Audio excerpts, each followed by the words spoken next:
გაიხარეთ მეგობრებო, როგორ ხართ? აბა როგორ გიგითხოთ, ეხლა ძალიან ლამაზ ბუნებაში ვზივარ და გუშინ ისეთი გახსნები მქონდა. ესენი არ მჭირდება პრინც. ესე გავაკეთოთ. გუშინ ძალიან მაგარი კვლევები კი არა და გამოცხადებები კი არა და გამონათებები კი არა და რა ვიცი, ყველაფერი მქონდა. უბრალოდ მე ვერ ხვდები ეხლა აქ რატო არის ესეთი უცნაური ფერი. ერთი წუთით. და ეხლა მე ამას გაგანდობთ. უკეთესია.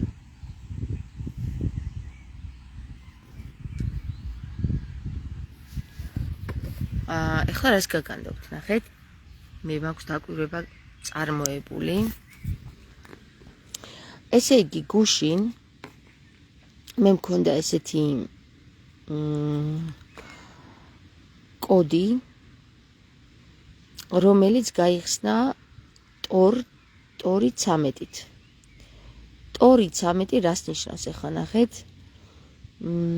რა თქმა უნდა, როგორც გითხარით, რომ გუშინ ძალიან ბევრი მანქანა დავინახე, რომელსაც კოდები აქვს და კოდები თავისთავად ეს ხალხი და ეს საზოგადოება, რომელიც ვითომ მაღალ ლეველზეა და მასონთა საზოგადოებას წარმოადგენს, გითხარით, რომ ჩვენ ვარდიც გავათავისუფლეთ, ჩვენ კოდებიც გავტეხეთ, ჩვენ თვალიც დავიბრუნეთ, რომელ თვალზე ახლა საუბარი ახლავე გეტყვით. ქოროსის თვალიც დავიბრუნეთ და ნახეთ ეხლა გაჩვენებთ რომელ ქოროსის თვალზეა საუბარი. ქარი ფურცლებს მირხევს. სათხარ ქოროსის თვალო.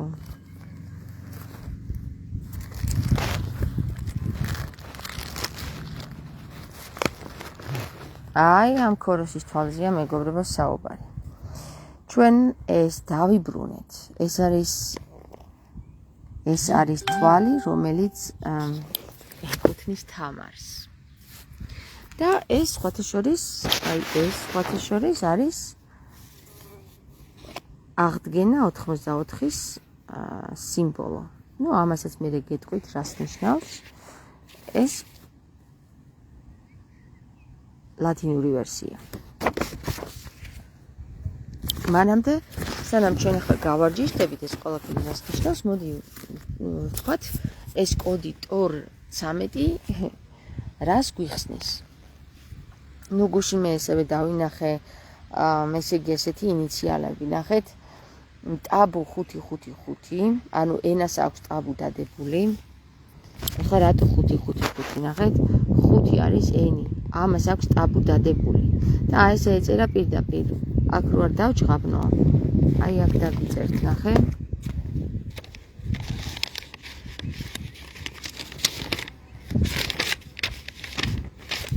პირდაპირ ესე ეწერა.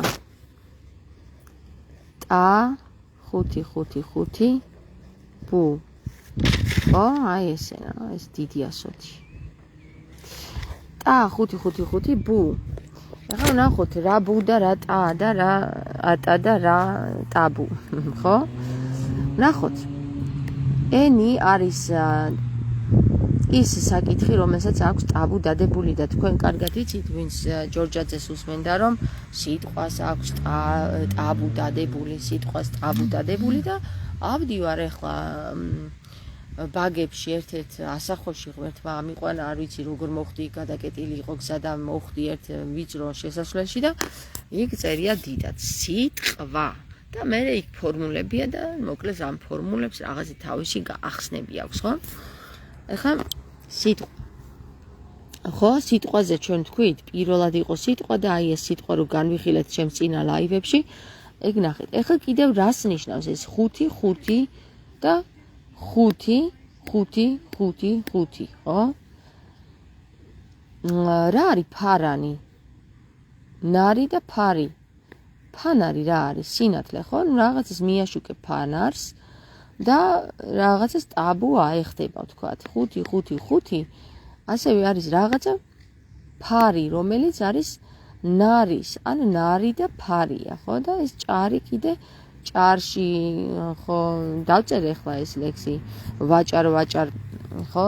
ეს ვა არის გამოთქვა, რომელშიც აი რომ მიხვდები რაღაცას, ხო, რაღაცას ჩაწვდები და რო ითქვი ვაი, თან როგორ იცი, ისე კი არა რომ გაგიხარდება, ესე კი არა, აი ითქვი ვა, თურმესა და ვბანაობთ, ხო?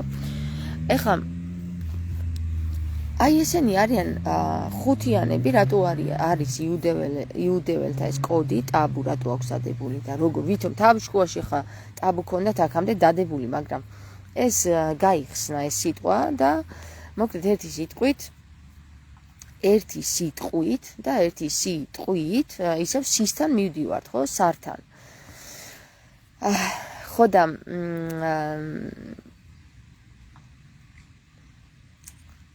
ხო, კიდე რა გაიხსნა, იცით? აი ნახეთ, ხო გაიხსნა, რომ ამ ენას ტაბუ აქვს დადებული და ეს იციან და დაჟე ისე თვალნათლივ გვეუბნებიან, რომ თავიანთ მანქანების ნომრებზეც კი გვაჩვენებენ, რომ ტაბუ აქვს ამას დადებული. ამ ენას ტაბუ აქვს დადებული. ამ ენს ტაბუ აქვს დადებული, გესმით? და ისიც ნათქვამია, რომ თუ რამე გინდა რომ დამალო, პირდაპირ ცხვირწინ უნდა დაუდო და ვერ დაინახავენო და სიტყვას თვითონ სიტყვა არის კოდი. სიტყვა და ლექსიც მაქვს დაწერილი ამაზე ლაზარის მიხედვით და კოდიც არის სიტყვა რას ნიშნავს და ასე შემდეგ. სადამდე მიგიყვანა სიტყვამ და მოდი ვნახოთ ახლა ქართული ანბანის მიხედვით როგორი გამოითქმებოდა სიტყვა მანძილ თუ მანწილ, რომელი უფრო სწორია რა. ეხლა თუ მანძილს დავწერთ, მეგობრებო, ჩვენ დავწერთ აქ 13-20, ხო? გამოვა 1-3-3. ხო ესე გამოვა? აი აქ მე ერთი პატარა ფურცელი მჭირდება, რომელ ფურცლის მიხედვითაც თქვენ აგიხსნით რას გულისხმობთ. აი ვთქვათ დავწერეთ მანწილი, ხო? 13-3. აი ესე გამოდის. იმიტომ რომ 13 და 30. ვა, რაღაც თითქოს არის ახლოს, მაგრამ აბა ვნახოთ ახლა ამის სარკისებული როგორი იქნება. ესე იგი ეს არის მან და ვნახოთ წილ როგორი იქნება რა. ვაი, თურმე როგორ ყოფილა, ნახე?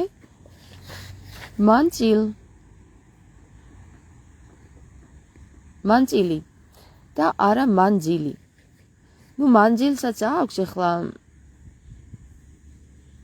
თავისი ახსნა ამ მანძილს მანძილ, მანწილი, მანძილ, ხო? თქვათ აი მანძილი არის 13-30. რას გვეუბნება ახლა ეს 13-30? 13-30 გვეუბნება ესეთ რაღაცას რა. რომ მე-7-ზე არის ასული, 1-3 არის 7. მანძილ მიდიხარ ზენთან. მაგრამ სად მიდიხარ მანწილით? მანწილ მიდიხარ 8-თან.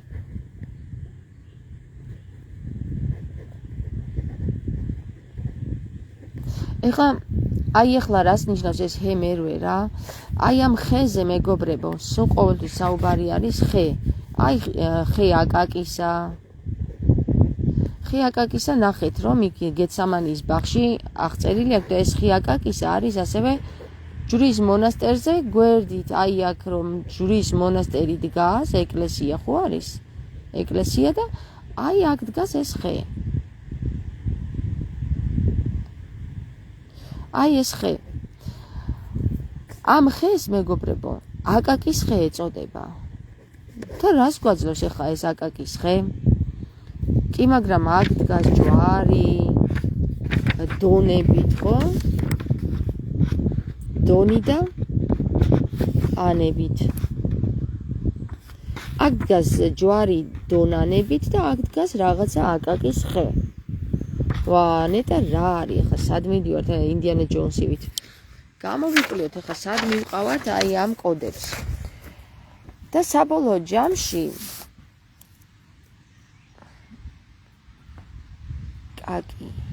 აკაკი. საბოლოო ჯამში აი ეს სიტყვა აკაკი, ხო?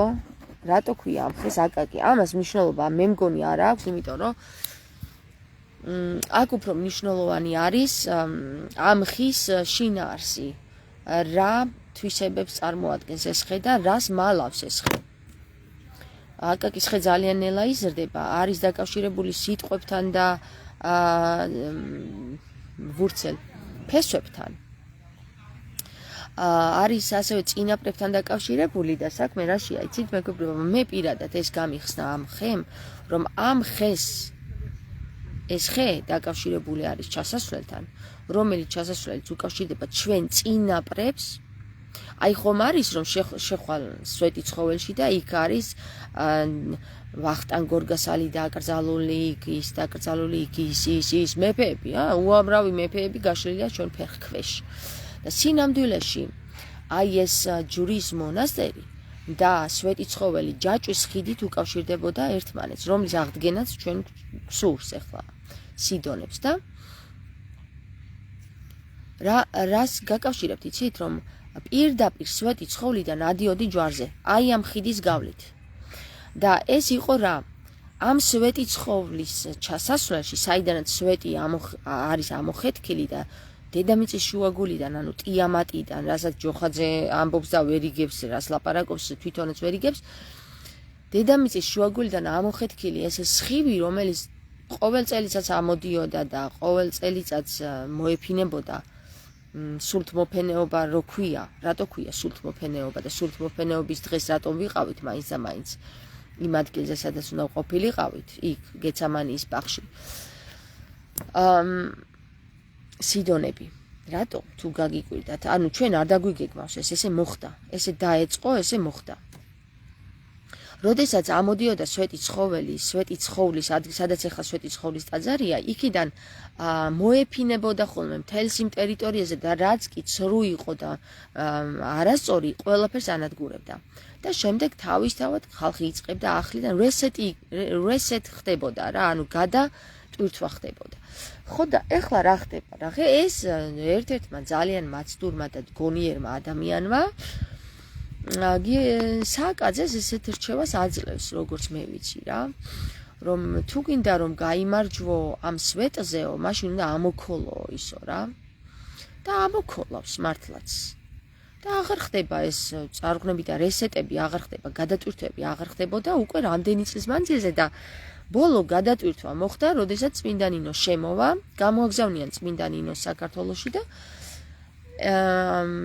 ასეთი მოთხოვნით, რომ შენ წახვალ და იპოვე ქრისტეს კვართს. ქრისტე სადაც არის დავანებული. შემოდის წმინდა ნინო, გაივლის ესე იგი სვეტი ცხოველს, იქ არც გაჩერდება ნინო. იქ არც არაფერი არ არის. მაშინ ტაძარი არ იდგა, პატარა რაღაცა ნიშა იდგა, მაგრამ ტაძარი არ იდგა. ადის ესე იგი პირდაპირ იმ მთაზე, სადაც წყალი ილოცებს და წყალი გადმოხეთქავს და ეს ადგილი იყო, სადაც ქრისტე იყო დავანებული. ესე იგი დავანებული 3 დღით, საიდანაც შემდეგ აღდგა ქრისტე და შემდეგ ადის ყველასთან ერთად, მეფეებთან ერთად, მეფის ამალასთან ერთად ამ ჯვარზე, სადაც ახლა ჯვრის მონასტერია და სადაც აი ეს ხე აკაკისა დგას და აი ამ ადგილზე ილოცებს. ამ ადგილიდან უკვე, ესე იგი, ციდან მთელი ერთი ანგელოს დასი გამოეცხადება თვალნათლივ, მარტო წმინდა ნინო კი არ ხედავს ამას. ყველა ხედავს. ერთ წუთს ვუპასუხებ მეგობრებო და მე დაგიბრუნდებით.